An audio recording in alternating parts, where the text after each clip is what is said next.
Hello and welcome to this week's YouTube video. Every 4 weeks I do a Procreate video where I attempt to transfer my fine art painting skills to Procreate. This week I thought I would do something a bit different and show you how I designed this wrapping paper using Procreate. I really love the versatility of Procreate because you are only really limited to your imagination. To start with, you need a bit of inspiration. Mine was wolves, inspired by these beautiful murals I saw in the restaurant of the Musée d'Orsay, with a bit of Art Nouveau style mixed in. The museum had a whole floor dedicated to this genre of artwork, and I picked up this really lovely book featuring all the artwork of Alfonso Mucha from their gift shop. Figuring out a pattern like this one can be quite complex, so I'm going to break down the process in simple stages. Number 1, you will need to work out your repeat pattern in very simple shapes. For example, here I decided I was going to have a circle and then a cross passing through my circle. If I repeat this, you'll see that it works. All my shapes and details will fit around these simple large shapes. I also developed my theme a little further. I wanted my wolves to be in a forest of some sort, and I wanted to combine Art Nouveau with contemporary realism. The pair are opposites. One is very decorative, the other is more minimalistic. Opposites work amazingly well together. Number 2. Next, I needed to work out my drawing and my value study. I can do this together. The way I figure out my drawing is that I look at the shapes I have and then I think how my theme could fit into those shapes. For example, the circle seemed an ideal opportunity to include a moon. I then looked at my inspiration photos of the restaurant in the Musée d'Orsay and tried to use the gold leaf detailing in my own design around my moon and also to split these areas up. The crosses were the right shape and height for me to include some trees. Again, I looked at my Mucha book and tried to take inspiration from his trees and foliage. The whole process is a little organic, and as I added to an area, the idea of what I should put in the adjacent areas began to develop. My ideas are pretty loose and flexible when I start. For my wolves, I wanted to mix more realistic wolves with quite stylised Art Deco animals. I actually looked at Pinterest to help me with this one, looking at Art Deco dogs. And finally, more expressive wolves done in a contemporary way. Attempting to do this design all in one go would be too hard. Splitting up the process makes it much easier. I stick to my red colour picker and only use my monochrome values down this left side. The idea is I want a range of values going from 1 to 10. 1 is white, 10 is black. Ideally, you want to place very dark next to very light because this will give me contrast, and contrast is more dramatic. Think about which areas you want to emphasise on your design and use your contrast there. Notice how I have all my contrast in a sort of circular pattern.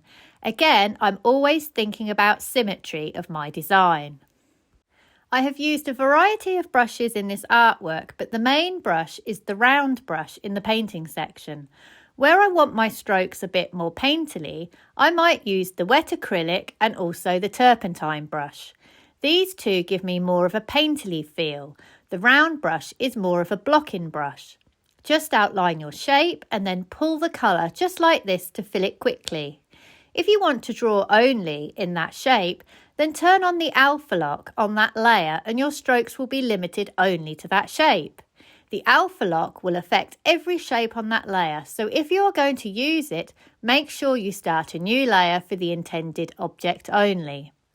I had a limited number of layers for this artwork because I chose the canvas size of 25 by 25 centimetres, so I had to have a good understanding of how my shapes would fit together and keep my layers organised. For example, for this area here, I would start a new layer for this block shape.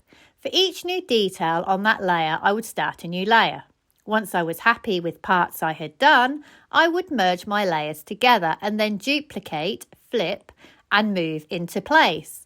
So that's one drawing, but just flipped and repeated 4 times. These wolves here are one drawing, but just flipped. However, it did not work for this area down here because they just looked odd upside down. Once I've figured out my drawing and value, I then start a new canvas board and place in my tile 4 times to see how it looks. If necessary, I adjust the image. For example, I may need to brighten it if I feel it looks too dark. Number 3. This is the really fun bit where I work out the colour. I lay my black and white tile as my guide. Understanding how colour works is important for this part.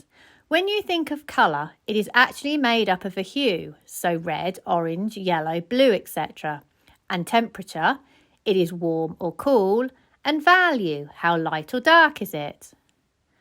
In stage 2, we worked out the value, so I need to match my colours value with my black and white value. If you think of value as a sliding scale from 1 to 10, our colours sit somewhere on this scale. For example, red would be here and yellow would be here.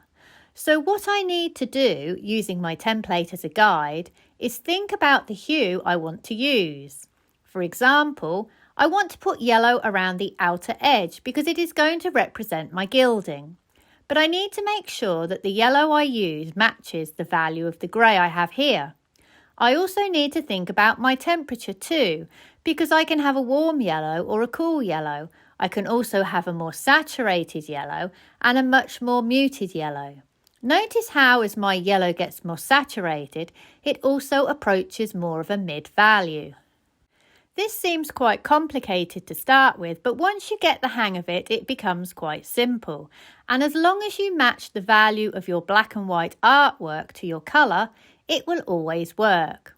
I use the same brushes as before, my round brush for block colouring and my more arty brushes where I want looser and more expressive strokes, and my alpha lock where I want to draw within my shape without worrying about bleeding edges. The alpha lock is great if you want to do a bit of blending gradient work, as I did for many of my objects. I used a soft airbrush on a low opacity to get that effect. I'd use the colours in my reference photo as inspiration for my colour palette for this piece.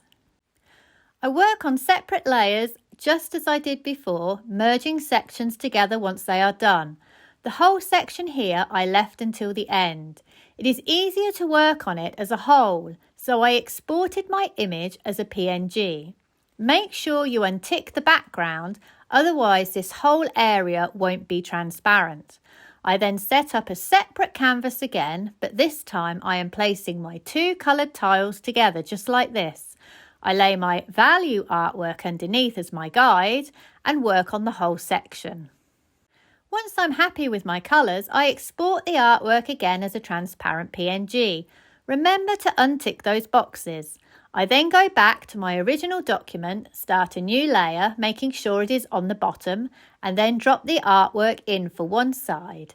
I start another new layer and drop the artwork in for the opposite side. I then export my artwork and have a look at it all tiled up on one new canvas board. I'm pretty happy with that. I even tried it in a different colourway, but I liked this one best. If you want to turn it into wrapping paper, you can use free programs like Canva to help turn your artwork into a print-ready PDF. Different firms will have different requirements. Get inspired and have a go at creating your own wrapping paper or wallpaper or any item that requires a repeat pattern. You can purchase this gift wrap by the sheet from my website. I hope you have enjoyed today's video and found it useful.